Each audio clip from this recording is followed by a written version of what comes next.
નમસ્કાર મિત્રો, હું રાજેશ ભાસ્કર આપ સૌનું યુટ્યુબમાં આપણી આ ચેનલ પર સ્વાગત કરું છું.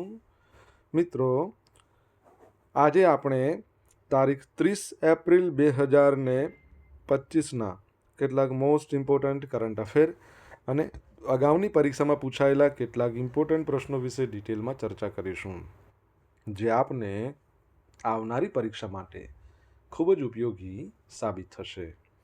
તો મિત્રો, આપ આ ચર્ચા સાથે જોડાઈ રહેજો અને વિડીયોને પહેલેથી લઈને છેલ્લે સુધી પૂરેપૂરો જોવાનો આગ્રહ રાખજો. તો ચલો મિત્રો, શરૂ કરીએ.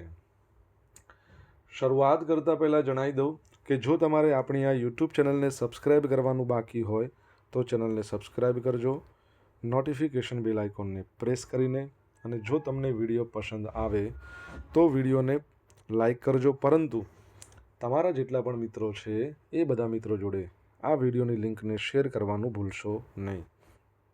તો શરૂઆત કરીએ. સૌપ્રથમ જોઈશું અગાઉની પરીક્ષામાં પૂછાયેલા ભારતની ભૂગોળના પ્રશ્નો, જેના જવાબો તમારે મને કમેન્ટ બોક્સમાં લખીને જણાવવાના છે. વિડીયોના લાસ્ટમાં જ્યારે હું તમને આ દરેક પ્રશ્નના જવાબ જણાવું ત્યારે તમારે ચેક કરવાનું છે કે તમે આપેલા પ્રશ્નોના જવાબમાંથી કેટલા પ્રશ્નો જવાબ સાચા છે, અને જેટલા પણ પ્રશ્નો જવાબ સાચા હોય એનો આંકડો તમારે કમેન્ટમાં લખવાનો છે કે 10માંથી આટલા સાચા છે. ડેઇલી જીકે ટેસ્ટમાં આપણે રોજ 10 પ્રશ્નો પૂછીએ છીએ, એમાંથી 5 પ્રશ્નો ભારતની ભૂગોળના હોય છે.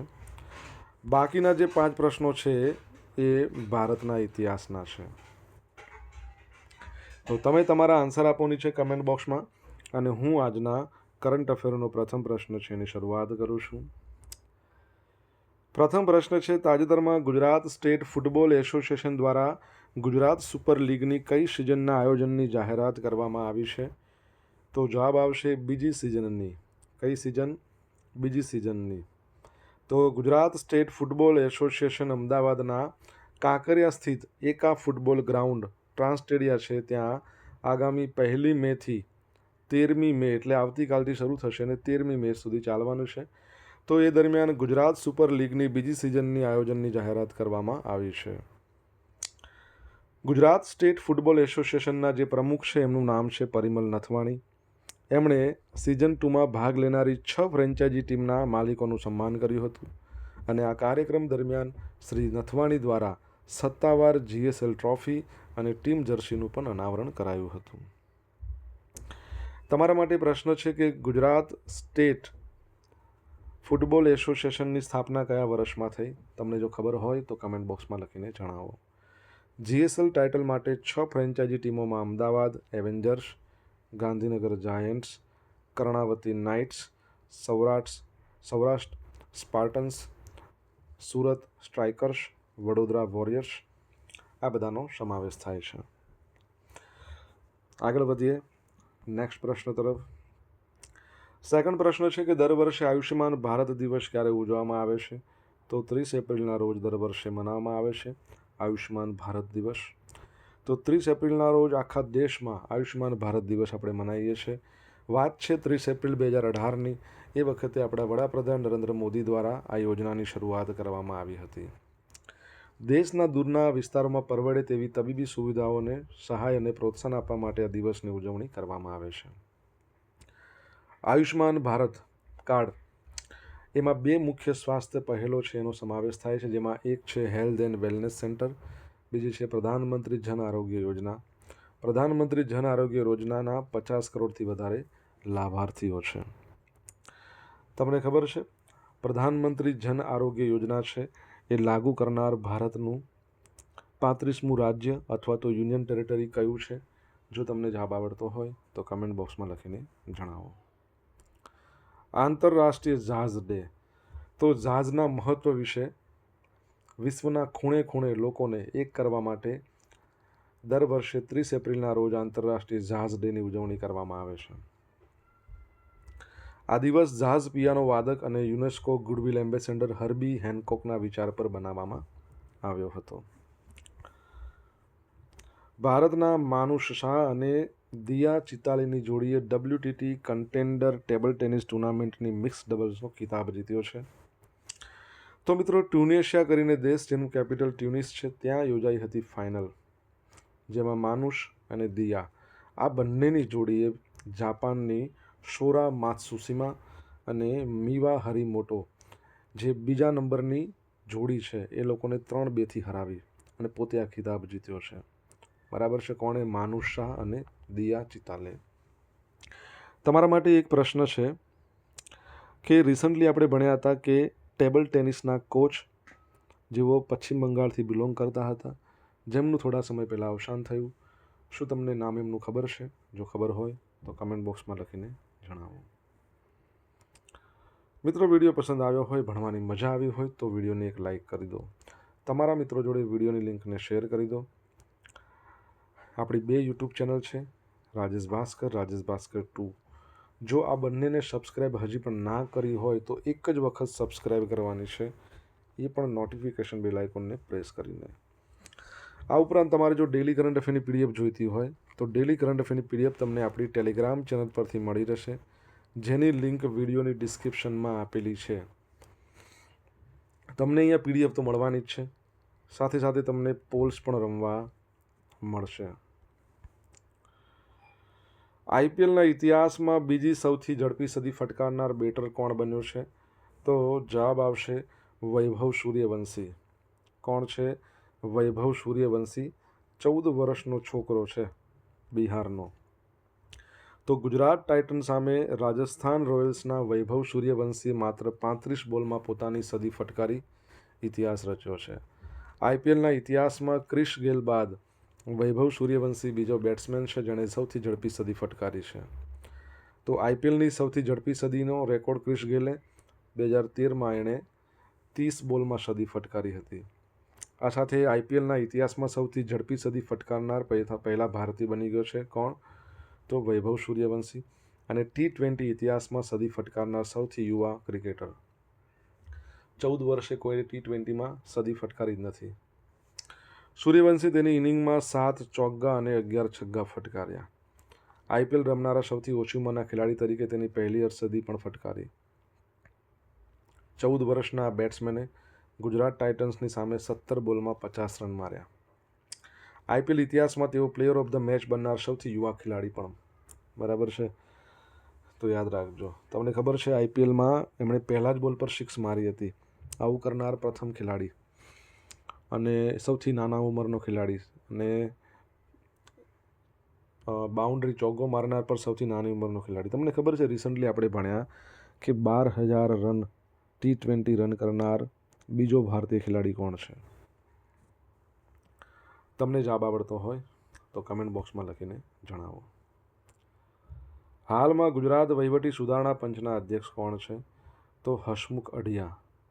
કોણ છે? હસમુખ અઢિયા. તો તાજેતરમાં ગુજરાત વહીવટી સુધારણા પંચનો બીજો અહેવાલ સરકારને સુપરત કરાયો છે, GARC.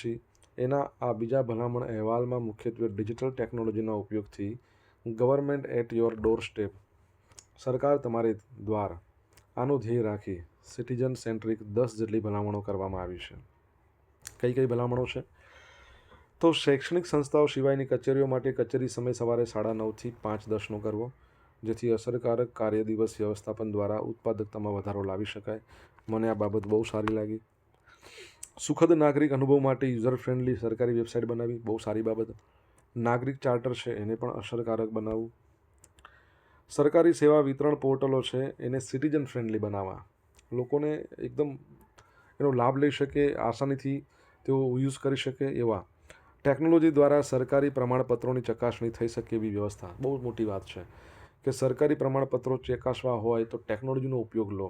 મેન્યુઅલી તમે કરો એમાં તો બહુ સમય જાય. ફરિયાદ નિવારણ પ્લેટફોર્મને સંકલિત, નાગરિક કેન્દ્રિત અને વ્યાપક બનાવવું. અસરકારક જ્ઞાન વ્યવસ્થાપન દ્વારા સંસ્થાકીય જ્ઞાનને મજબૂત બનાવવું. સરકારી વાહનો માટે વાહન નિકાલ પ્રોટોકોલ. બધી જાહેર કચેરીઓ માટે બિનઉપયોગી ફર્નિચરના નિકાલ માટેનો પ્રોટોકોલ. સરકાર દ્વારા સોશિયલ મીડિયાનો અસરકારક ઉપયોગ કરવો. આ બધી બાબતોનો સમાવેશ કરવામાં આવ્યો હતો. તમને ખબર છે હસમુખ અઢિયા છે એમણે આના હાલના અધ્યક્ષ છે. એક યુનિવર્સિટી છે એ યુનિવર્સિટીના ચેરમેન પણ હસમુખ અઢિયા છે. તમને ખબર હોય તો તમે કમેન્ટ બોક્સમાં લખીને જણાવો, બરાબર છે, યુનિવર્સિટીનું નામ શું છે. ભારત અને ફ્રાન્સે 63,000 કરોડ રૂપિયાની ડીલ પર હસ્તાક્ષર કર્યા છે. તો 63,000 કરોડ રૂપિયાની ડીલ પર હસ્તાક્ષર કર્યા. ડીલ હેઠળ ભારતને 26 રાફેલ મરીન ફાઇટર જેટ મળશે. આ સોદામાં ભારતને 22 નંગ સિંગલ સીટ રાફેલ એમ અને 4 નંગ ટ્વિન સીટ જેટ એમ કરીને ટોટલ 26 નંગ. આ ઉપરાંત આ રકમમાં શસ્ત્રો, સિમ્યુલેટર, ક્રૂ, એને આપવામાં આવનારી તાલીમ, વિમાનોની જાળવણી સહાય, 5 વર્ષ માટે પ્રદર્શન આધારિત લોજિસ્ટિક્સ બધાનો સમાવેશ થાય છે. પહેલી બેચ 2029ના અંત સુધીમાં મળવાની અપેક્ષા છે, જ્યારે સમગ્ર ઓર્ડર 2031 સુધીમાં પૂરો પાડવામાં આવશે. આ વિમાનો INS વિક્રમાદિત્ય, INS વિક્રાંત જેવા વિમાનવાહક જહાજો પરથી સંચાલિત થશે. બરાબર. તમને ખ્યાલ છે, રિસન્ટલી આપણે ભણ્યા, એકચ્યુઅલી ભારત અને ફ્રાન્સ વચ્ચે 3 એક્સરસાઇઝ યોજાય છે. આર્મી છે એ શક્તિ એક્સરસાઇઝ કરે છે, નેવી છે એ વરુણ કરે છે, એરફોર્સ છે એ ગરુડ કરે છે. રિસન્ટલી આ 3માંથી એક એક્સરસાઇઝ આપણે કરવામાં આવી છે ભારતને ફ્રાન્સ વચ્ચેની. બરાબર છે. તમારે જણાવવાનું છે, લગભગ 1 મહિના જેટલો સમય થયો હશે. કમેન્ટ બોક્સમાં લખીને જણાવો જો જવાબ આવડતો હોય તો. ફ્રાન્સના પેરિસમાં ગયા વર્ષે તમને ખબર હોય તો ઓલિમ્પિક યોજાઈ ગયો, સમર ઓલિમ્પિક, અને હવે લોસ એન્જલસ અમેરિકામાં 2028માં ઓલિમ્પિક યોજાવાનો છે, જેમાં ક્રિકેટનો સમાવેશ છે. 6 ટીમો ભાગ લેશે. બરાબર છે. અને બીજું બોક્સિંગનો પણ સમાવેશ કરવામાં આવ્યો છે, તો એ બાબત પણ યાદ રાખજો. સોશિયલ મીડિયાના માધ્યમથી તમે મારી જોડે કનેક્ટ રહી શકો છો. મારું ઇન્સ્ટા આઈડી છે rajesh.i.bhaskar. મારું ફેસબુક આઈડી છે RI ભાસ્કર, અને ટેલિગ્રામ ચેનલ છે આપણી રાજેશ ભાસ્કર, જ્યાં તમને ડેલી કરંટ અફેરની PDF મળશે અને પોલ્સ પણ રમવા મળશે. જો તમને ભણવાની મજા આવી હોય તો વિડીયોને લાઇક કરો, તમારા મિત્રો જોડે વિડીયોની લિંકને શેર કરો, ચેનલ સબસ્ક્રાઈબ કરવાની બાકી હોય તો સબસ્ક્રાઈબ કરો, નોટિફિકેશન બેલ આઇકોનને પ્રેસ કરીને. તાજેતરમાં કયા એરપોર્ટને ગ્રીન ઇનિશિયેટિવ માટે પ્લેટિનમ ઓનર અથવા તો સન્માન આપવામાં આવ્યું છે? તો હુબલ્લી. શું છે? હુબલ્લી. તો તાજેતરમાં એરપોર્ટ ઓથોરિટી ઓફ ઇન્ડિયા, તમને ખબર છે ને એના ચેરમેનનું નામ વિપિન કુમાર. તો એરપોર્ટ ઓથોરિટી ઓફ ઇન્ડિયાએ જાહેરાત કરી છે કે કર્ણાટકમાં આવેલું છે હુબલ્લી ઇન્ટરનેશનલ એરપોર્ટ. આ હુબલ્લી એરપોર્ટ છે, airport council international Asia Pacific અને મધ્ય પૂર્વ દ્વારા ગ્રીન એરપોર્ટ્સ રેકગ્નિશન 2025માં પ્રતિષ્ઠિત પ્લેટિનિયમ રિકગ્નિશન સર્વોચ્ચ સન્માન પ્રાપ્ત થયું છે. તમને ખબર છે કે આ હુબલ્લીની અંદર એક રેલવે સ્ટેશન છે. એ રેલવે સ્ટેશન પર એક પ્લેટફોર્મ છે જે આખા વિશ્વમાં સૌથી લાંબામાં લાંબુ પ્લેટફોર્મ છે. એ રેલવે સ્ટેશનનું નામ શું છે? એ પ્લેટફોર્મનું લેન્થ કેટલી છે? મીટરમાં મને જણાવવાની છે. તમને આવડતી હોય તો કમેન્ટ બોક્સમાં લખીને. વાર્ષિક 6 મિલિયનથી ઓછા મુસાફરોનું સંચાલન કરતા એરપોર્ટ્સમાં આ એરપોર્ટને સસ્ટેનેબલ એનર્જી એટ એરપોર્ટ શ્રેણીમાં માન્યતા આપવામાં આવી છે. આ પ્લાન્ટ વાર્ષિક 11 મિલિયન યુનિટથી વધુ સ્વચ્છ વીજળી ઉત્પન્ન કરવામાં સક્ષમ છે અને આખા જીવનકાળ દરમિયાન કાર્બન ઉત્સર્જનમાં 2,15,000 ટનનો ઘટાડો થવાની અપેક્ષા છે. રિસન્ટલી તમને ખ્યાલ હોય તો સ્કાય ટ્રેક્સનો એક રિપોર્ટ આવ્યો હતો, જેમાં વિશ્વનું સૌથી બેસ્ટ એરપોર્ટ સિંગાપુરનું એરપોર્ટ છે એને ઘોષિત કર્યું હતું. નામ છે ચાંગી ઇન્ટરનેશનલ એરપોર્ટ. બરાબર છે. કિંજરાપુર રામમોહન નાયડુ આપણા નાગરિક ઉડ્ડયન મંત્રાલયના મંત્રી છે કેન્દ્રમાં. ગુજરાતની વાત કરીએ તો ગુજરાતમાં કોણ છે? તો બળવંતસિંહ રાજપૂત છે. લોરિયસ વર્લ્ડ સ્પોર્ટ્સ એવોર્ડ 2025. તો લોરિયસ વર્લ્ડ સ્પોર્ટ્સ એવોર્ડ એ વાર્ષિક એવોર્ડ સમારોહ છે જેમાં રમતગમતની દુનિયાના વ્યક્તિઓ અને ટીમોનું સન્માન કરવામાં આવે છે. સાથે વર્ષભર રમતગમતની સિદ્ધિઓનું પણ સન્માન કરવામાં આવે છે. સ્થાપના 1999માં લોરિયસ સ્પોર્ટ્સ ફોર ગુડ ફાઉન્ડેશનના સ્થાપક આશયદાતા ડેમલર અને રિચેમોન્ડ દ્વારા કરવામાં આવી હતી. 2025 લોરિયસ વર્લ્ડ સ્પોર્ટ્સ એવોર્ડ્સ તેની 25મી વર્ષગાંઠની ઉજવણી મેડ્રિડમાં એક સમારોહ સાથે કરી. જેમાં છેલ્લા 1 વર્ષમાં ઉત્કૃષ્ટ પ્રદર્શન કરનાર ખેલાડીઓ અને ટીમોનું સન્માન કરવામાં આવ્યું. અહીંયા બધાના નામ આપ્યા છે. World sportsman of the year Mondo Duplantis pole vaulting રમતનું નામ. World sportswoman of the year Simone Biles gymnast. વર્ષની વિશ્વ ટીમ રિયલ મેડ્રિડ ફૂટબોલની. વર્ષની સફળતા લેમિન યમલ એ પણ ફૂટબોલ. વર્ષનું પુનરાગમન રેબિકા એન્ડ્રેડ જિમ્નાસ્ટ છે. દિવ્યાંગ રમતવીર જિયાંગ યુઆન સ્વિમિંગમાં. Action sports person of the year Tom Pidcock cyclist છે. પછી sports for good award kick for life football club. પછી સ્પોર્ટ્સ આઇકોન એવોર્ડ આ પરીક્ષામાં પૂછાઈ શકે Rafael Nadal tennis. Lifetime achievement award Kelly Slater એ પણ પૂછાઈ શકે સર્ફિંગમાં. બરાબર છે. રાફેલ નડાલની વાત કરીએ, કેટલા મેજર ટાઇટલ જીતા છે. એકચ્યુઅલી એમણે નિવૃત્તિની જાહેરાત કરી દીધી છે. સ્પેનના છે. હવે મિત્રો જોઈશું અગાઉની પરીક્ષામાં પૂછાયેલા ભારતની ભૂગોળના પ્રશ્નો. પહેલો પ્રશ્ન, તમિલનાડુના રાણીખેત ખાતે ભારતનું સૌપ્રથમ કારખાનું સ્થાપિત કરવામાં આવ્યું તે કયા ઉદ્યોગને સંબંધિત છે? ખાતર ઉદ્યોગ. લુસાઈ ટેકરીઓ કયા રાજ્યમાં આવેલી છે? મિઝોરમ.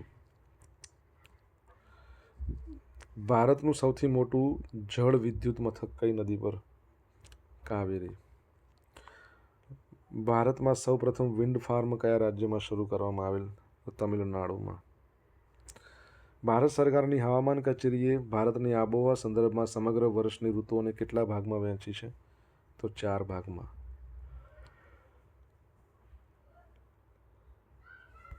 હવે મિત્રો જોઈશું અગાઉની પરીક્ષામાં પૂછાયેલા ભારતના ઇતિહાસના પ્રશ્નો. પહેલો પ્રશ્ન, કાયમી જમાબંધીનો જનક કોણ હતો? તો કોર્નવોલિસ. પ્રાચીન ભારતનું સૌથી મોટું મંદિર કયું? બૃહદેશ્વર. ભારતમાં સૌપ્રથમ સોનાના સિક્કા કોણે જાહેર કર્યા હતા? Indo Greek. કઈ લડતમાં લાઠીચાર્જથી ઘવાયેલ લાલા લજપતરાયનું અવસાન થયું? સાયમન કમિશન વિરોધી. સારે જહાં સે અચ્છા હિન્દુસ્તા હમારા આના લેખક કોણ હતા? મોહમ્મદ ઇકબાલ. હવે મિત્રો જોઈશું ગઈકાલે પૂછેલા પ્રશ્નો જવાબ. પહેલો પ્રશ્ન, તાજેતરમાં કોના હસ્તે નવીન આઈ ખેડૂત 2.0 પોર્ટલનો ગાંધીનગર ખાતેથી શુભારંભ થયો? રાઘવજીભાઈ પટેલ જેઓ આપણા ગુજરાતના કૃષિ મંત્રી છે. સેકન્ડ પ્રશ્ન, તાજેતરમાં ટાઈમ્સ હાયર એજ્યુકેશનના એશિયા યુનિવર્સિટી રેન્કિંગ 2025માં ભારતની શ્રેષ્ઠ યુનિવર્સિટી કઈ છે? IISc બેંગલુરુ. આજે પૂછેલા પ્રશ્નોના જવાબ જોઈ લઈએ. પહેલો પ્રશ્ન હતો GSFA બરાબર છે એની સ્થાપના કયા વર્ષમાં થઈ? 1961માં. સેકન્ડ પ્રશ્ન હતો PMJY પ્રધાનમંત્રી જન આરોગ્ય યોજના એનું લાગુ કરનાર 35મું રાજ્ય અથવા યુટી દિલ્હી છે. ત્રીજો પ્રશ્ન, ટેબલ ટેનિસના કોચનું નિધન થયું રિસન્ટલી? ભારતી ઘોષ. ચોથો પ્રશ્ન, 12,000 રન કરનાર T20માં સેકન્ડ નંબરનો ભારતીય તો રોહિત શર્મા. પહેલા નંબર પર પૂછે તો વિરાટ કોહલી.